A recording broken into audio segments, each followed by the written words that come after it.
Madame, Monsieur, bienvenue sur Gabon 24 et ici en direct du Musée national des arts, rites et traditions du Gabon pour parler de cette autre question autour de la loi de 2015.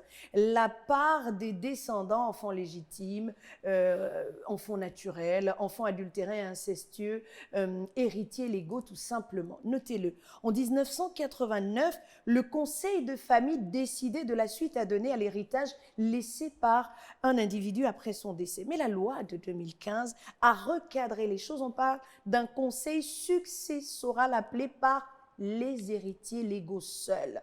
Désormais, ce sont eux, le ou les conjoints survivants, les enfants du décujus et aussi le père et la mère du défunt, s'ils sont encore en vie, qui ont droit de citer.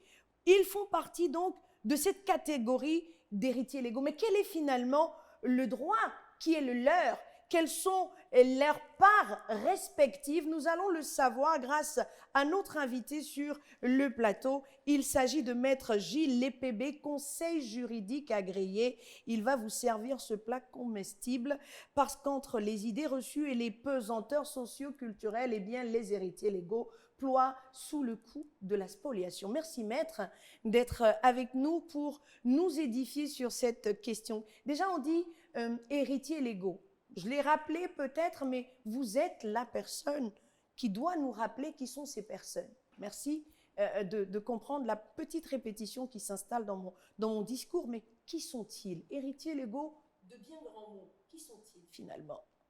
Merci Madame Galibika et merci à Gabon 24 et m'y avoir invité. S'agissant, pour répondre à votre question de manière succincte, je vais évoquer la loi, naturellement, qui est le référent de tous les justiciables que nous sommes. La dénomination d'héritier légal ou d'héritiers légaux, au pluriel, concerne, selon les dispositions des articles 671 régissant la dévolution et 683 désignant les héritiers légaux, concerne les ascendants, les descendants, et le ou les conjoints survivants. Les ascendants. Qui sont-ils? L'oncle? L'oncle qui apparaît souvent dès que le défunt décède, la tante qui vient fermer la maison et mettre la femme et les enfants dehors. Il s'agit de qui, ces ascendants? Attendons par ascendant, tout ce qui concerne les pères et mères du décujus. D'accord. Donc de celui à la succession de qui on débat. D'accord. Les descendants. Les descendants, ce sont les enfants. D'accord. Voilà, donc les enfants légitimes, naturels, incestueux, adultérins et même adoptifs. Waouh! Ouais. C'est là que se pose véritablement le problème. J'ai besoin que vous nous disiez clairement l'enfant adoptif, c'est qui? L'enfant adultérin, c'est qui? L'enfant légitime, naturel, c'est que des qualificatifs et on se perd un peu. Qui sont-ils et quel est leur droit dans une succession? Pour aller aller du plus facile au plus difficile, complexe, complexe, je vais commencer par définir l'enfant légitime. Qui est-il? Voilà. Selon les dispositions de l'article 391 du Code civil gabonais, l'enfant légitime est celui qui est conçu pendant le mariage. Voilà. Donc, sa qualité est consacrée par le lien du mariage qui lie ces deux parents. D'accord. Voilà. À cet enfant précis, on n'a pas besoin de la mention numéro 5 qui fait qu'un individu reconnaisse formellement être le père de tel ou tel autre individu. Cette mention est beaucoup plus exigée pour les enfants naturels, notamment pour la filiation maternelle de l'enfant naturel, selon les dispositions de l'article 414, et pour la filiation paternelle de l'enfant naturel, selon les termes des dispositions de l'article 415. Je n'ai pas envie de vous dire que tout ça, c'est pas du chinois, mais on va le dire comme ça. D'accord. Ça veut dire quoi? Concrètement. Concrètement. Ça veut dire qu'à la différence, c'est là tout l'intérêt de la distinction entre enfant légitime et l'enfant naturel. Parce que si la mécanique était la même, on n'aurait pas vu la pertinence en fait de distinguer. La distinction vient surtout de la situation de la filiation. Selon les dispositions de l'article 391, il suffit que l'enfant soit conçu pendant les liens du mariage. Pour qu'il soit légitime. Pour qu'il soit légitime. Mais naturel. La reconnaissance n'y est pas de mise. D'accord. On y admet. Par contre, la situation de l'enfant naturel est beaucoup plus complexe parce que ça laisse parfois donner cours à des incertitudes. Est-ce que vous voyez? Parce qu'il ne suffit pas seulement que l'enfant soit né, mais il faudrait qu'il y ait une reconnaissance qui soit expressément faite par le père ou par la mère. Donc, si la filiation doit être établie du point de vue de la branche de la mère, c'est la reconnaissance de la mère qui doit prévaloir, soit par l'acte de naissance ou même pour une reconnaissance expresse. Et ça se joue également selon que la reconnaissance doit être faite, la filiation doit être établie du côté du père. Donc l'enfant adoptif, on l'a adopté, c'est peut-être l'enfant de la cousine, du frère, de l'oncle, du neveu. Et puis cet enfant, le jour de la succession, va bénéficier des mêmes droits que l'enfant légitime et naturel. Tout ce qui est de la reconnaissance d'un enfant adoptif dans la succession, il faut s'en tenir à quoi? Ce sont les dispositions, si j'ai bonne mémoire, dispositions de l'article 477 qui disent qu'un enfant adoptif, là on est dans le cas de la... Parce qu'il faut distinguer entre l'adoption plénière et l'adoption simple. Ça veut dire quoi? Voilà. En français facile. En français facile. L'adoption simple, c'est quand l'enfant adopté garde les liens avec ses géniteurs. Et dans l'adoption plénière qui est prévue, dans les modalités de la succession sont prévues par les dispositions de l'article 468, dans le cas de figure de l'adoption plénière, l'enfant rompt les liens avec ses parents géniteurs. Et donc, il jouit en pleine propriété, comme l'enfant. Comme l'enfant naturel, comme l'enfant légitime. D'accord. Ça, c'est pour l'adoption plénière. D'accord. Voilà. L'adopté, dans le cas de l'adoption plénière, jouit des mêmes droits que des héritiers réservataires. C'est-à-dire qu'il ne peut pas être déchu de leur droit d'hériter. C'est-à-dire le légitime, le naturel. Effectivement. Or, l'adopté par le canal de l'adoption simple, lui, il peut être déchu. Voilà. Son droit n'est pas aussi conforté que celui de l'enfant légitime. De l'enfant légitime. Ou celui qui est adopté en plénière. En plénière, effectivement. Voilà. Il n'est pas aussi conforté. Je ne dirais pas qu'il jouit d'un droit précaire, mais il ne peut pas, au même titre que l'adopté en plénière, concurrencer les héritiers, les enfants légitimes ou naturels. D'accord. Mais il y a aussi l'enfant incestueux. Bon, le frère et la sœur ont décidé dans l'obscurité de s'accoupler. Permettez que je le dise. Ce ne sont pas des animaux, mais ils ont décidé d'être ensemble. Ouais. Peut-être qu'ils ne savaient pas qu'ils étaient frères. Bon, il y a un enfant qui est né. Bénéficie-t-il des mêmes droits? L'enfant adultérin, on est mariés, mais tonton estime qu'il y a une tantine dehors qui est bon, qui peut porter un de ses enfants. Et il y a un bébé qui naît de cela, il n'a rien fait à personne. Il est arrivé au monde. Est-ce qu'il bénéficie des mêmes droits parce que papa l'a reconnu? Est-ce qu'il bénéficie des mêmes droits que les autres, légitimes, et naturels? Allez-y au cas par cas, s'il vous plaît. Donc, on a la situation, puisque là, vous avez parlé de l'enfant adultérin et de l'enfant incestueux. Oui. Ouais. C'est la loi, dans ses dispositions de l'article 436, qui dit que l'enfant adultérin qui n'a pas été reconnu par l'un des auteurs qui était lié au mariage ne peut hériter que dans le cadre, ne peut bénéficier que des aliments. Les aliments. Les aliments. Ça veut dire quoi? Seulement les aliments, c'est-à-dire il peut bénéficier des droits de subsistance. Voilà, il peut prétendre à des subsistances, mais pas l'usufruit. Parce qu'il il ne faut pas confondre la subsistance et l'usufruit. Il ne faut vraiment pas confondre ça. S'il vous plaît, faites-nous le distinguo rapidement. L'usufruit s'analyse comme un démembrement d'un droit de propriété. Voilà. Dans les droits de propriété, il y a trois démembrements. Il y a l'usus, il y a l'abusus, qu'on appelle encore la nue propriété, qui vous donne le droit de léguer, de donner ou encore de vendre un bien. Voilà. Et il y a l'usufruit, qui est juste la jouissance que vous pouvez tirer d'un bien. Voilà. Donc, généralement, c'est les deux jumelés. Hein. On parle de l'usus et du fructus. Donc, l'usufruit, c'est justement ça, c'est la combinaison de l'usage et la possibilité de recueillir ou de jouir des fruits. C'est ça, l'usufruit. Très bien. Voilà. Donc, cet enfant adultérin? Non, lui n'a pas... il n'hérite pas en usufruit, mais il a juste un droit à l'aliment. Ça, c'est l'enfant adultérin. L'enfant incestueux. L'enfant incestueux, dont le régime est prévu par les dispositions de l'article 437, voilà, lui ne peut être reconnu que par l'un des parents. Donc, lorsqu'il est reconnu par l'un des parents, il peut hériter. Mais à l'égard de l'autre où la reconnaissance est carrément proscrite, il a droit à des créances alimentaires. Aussi. Non, ce n'est pas la même chose. C'est pas la même l'autre, chose. l'adultérin a droit aux aliments. Aux aliments. Lui, voilà, il a et l'autre a des créances. créances alimentaires. Les créances, mais ça veut dire quoi? C'est en français, s'il vous plaît. Sortons du technique et des articles. Voilà. En français facile. En pour français que, facile. à l'EPACA là-bas, que l'on sache exactement de quoi on parle. Voilà. L'enfant incestueux, il a droit à quoi?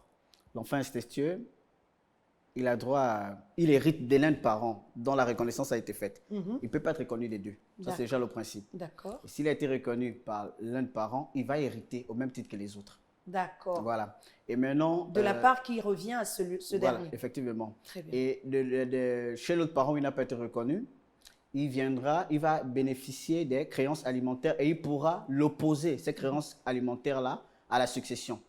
Ça veut dire que lorsque la succession sera ouverte et que les héritiers légaux seront identifiés, celui-ci pourra venir faire prévaloir son droit, mais uniquement au titre de créances alimentaires. Voilà. D'accord. Maître, au Gabon, nous n'avons pas l'habitude du testament. Mais souvent, il y a des personnes qui laissent leur dernière volonté cochée sur un papier. Ça s'appelle, d'une certaine façon, un testament. Et on l'a appris par vos collègues. Lorsque un père décide de léguer à une tierce personne, quel doit être le comportement des autres héritiers légaux? Il dit que c'est Laetitia Ngalibika qui bénéficie de tout. C'est écrit.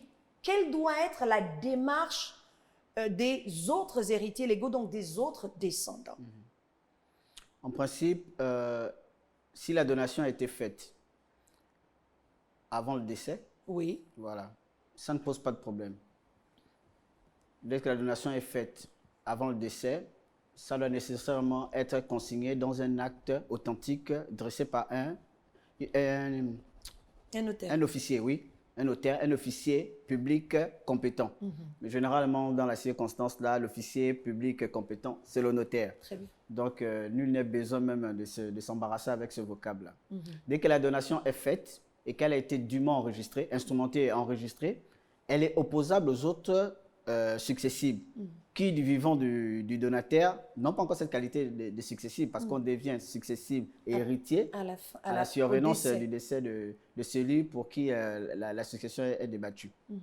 Et dès que ces formalités-là ont été accomplies, à la vérité, ça produit des effets et c'est opposable à tous. Plus personne ne peut revendiquer quoi que ce soit par rapport à ce bien-là en principe qui sort de la succession. Vous ne pouvez plus l'attaquer. D'accord, parce que le parent, le décujus en a décidé. En a décidé. Ainsi. Mais il y a que les enfants ne sont pas encore en âge de prendre leurs responsabilités. Ils sont peut-être mineurs.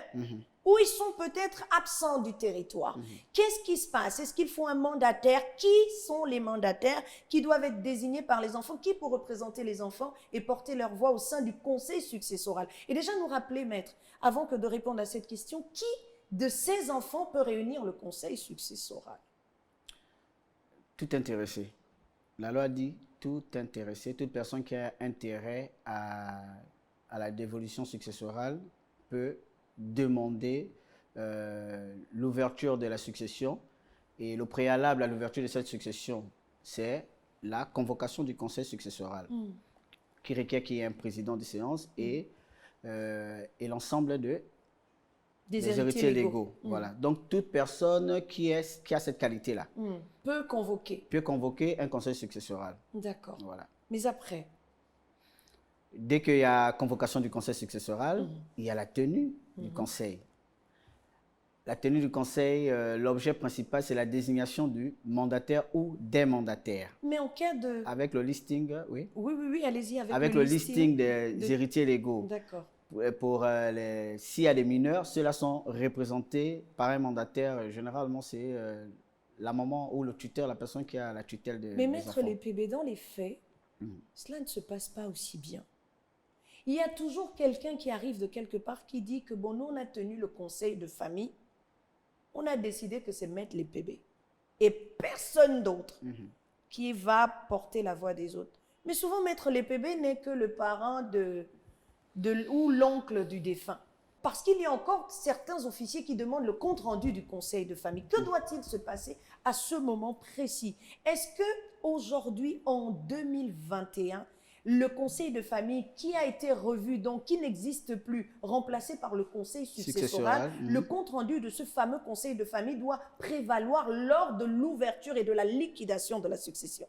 Je pose une question. Dans tous les cas, quand bien même le conseil successoral s'est substitué au conseil de famille, le mécanisme reste le même. Mais le conseil de famille n'existe plus. Oui. Pourquoi on pose la question de la pertinence du conseil de famille en 2021 alors qu'en 2015, le législateur a pensé qu'il fallait mieux encadrer les choses? Bon, je ne sais pas si j'ai bien cerné votre question. C'est-à-dire, nous avons des oncles, des frères du décujus. Oui. En temps normal, leur intervention n'a qu'une valeur morale, n'a pas une valeur juridique. Ils ne peuvent pas opposer leur volonté aux successibles ou même s'imposer à eux. Dans les faits, lorsque la succession est ouverte, il y a la convocation d'un conseil successoral qui est tenu par les héritiers légaux. L'objet principal de la tenue de ces conseils successoraux, ce serait la désignation des mandataires. D'accord.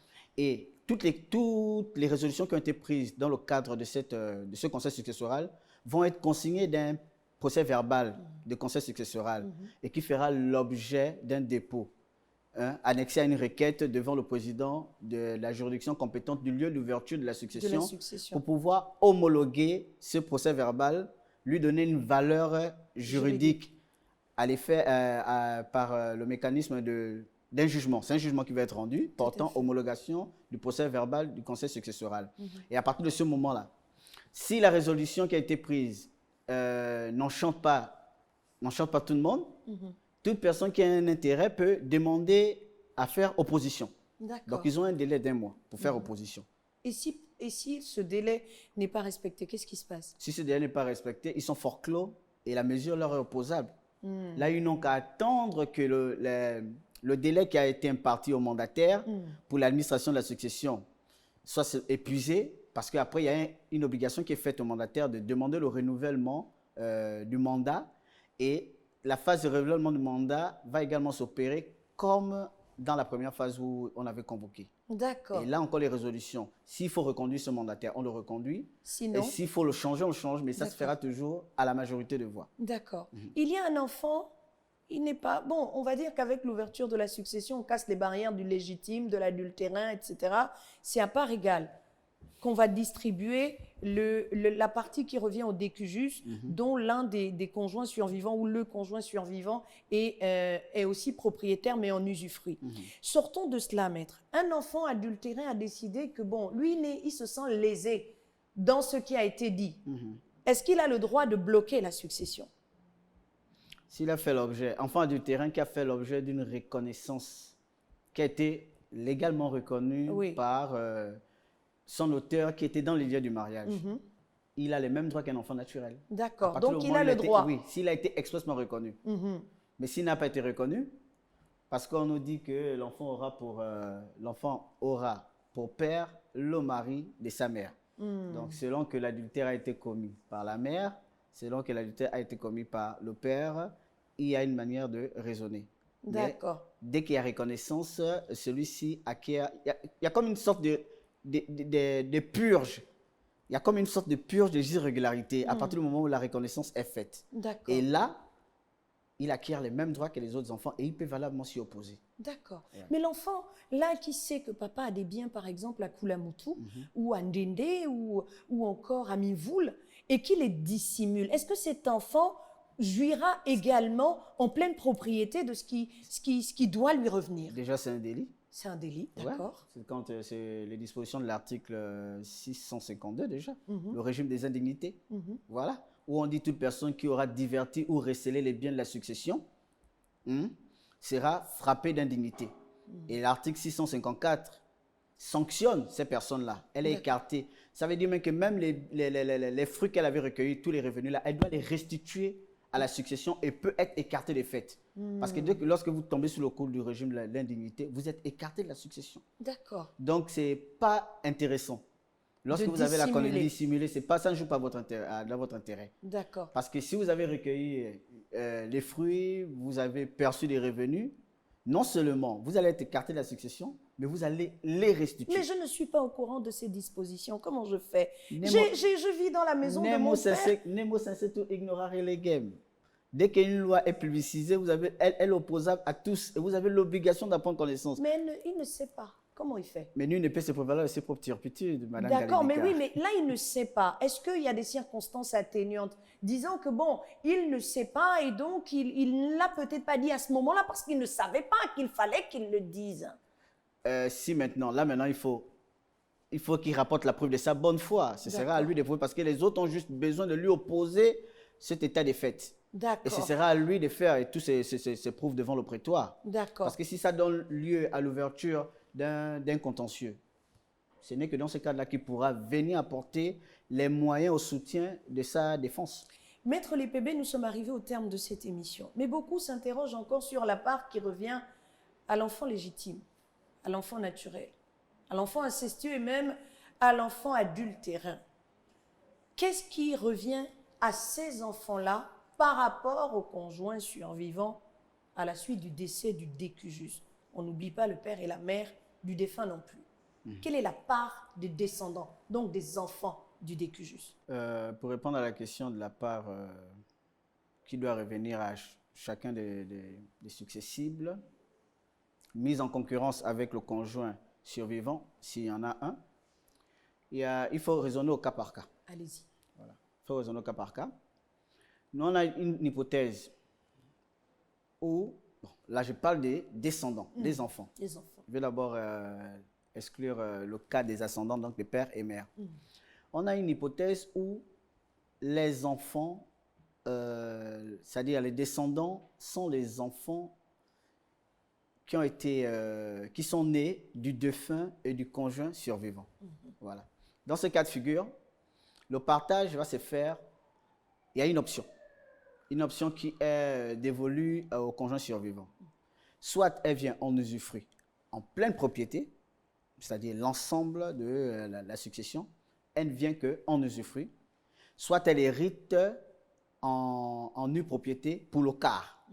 Ça veut dire que lorsqu'on a évalué l'ensemble du patrimoine, on a 100%, elle va hériter de 25% en nue propriété. Maintenant, si elle veut la totalité, ce sera en usufruit, c'est-à-dire l'usufruit de l'ensemble de la succession. Très bien. Dans cette option qu'elle a. En principe, l'option est libre, n'est pas encadrée dans un délai, mais un héritier qui a un intérêt à ce que elle donne son consentement, qu'elle lève l'option, de savoir si elle doit hériter en nue propriété, donc local de la succession, ou en usufruit pour la totalité. Celui-ci est fondé à lui poser la question et elle a un délai de 3 mois pour se prononcer. Ça, c'est dans l'hypothèse où les enfants, les descendants sont à la fois ceux du conjoint survivant et du défunt. Dans l'hypothèse où les enfants du défunt ne sont pas les enfants du conjoint survivant, le conjoint survivant ne va hériter qu'en nue propriété pour le quart de l'ensemble de la succession. D'accord. Voilà comment on résout un peu la question du partage de la succession pour ce qui est du rapport entre le conjoint survivant et les descendants du... L'enfant légitime, il hérite de quoi? C'est la question. L'enfant adultérin de quoi?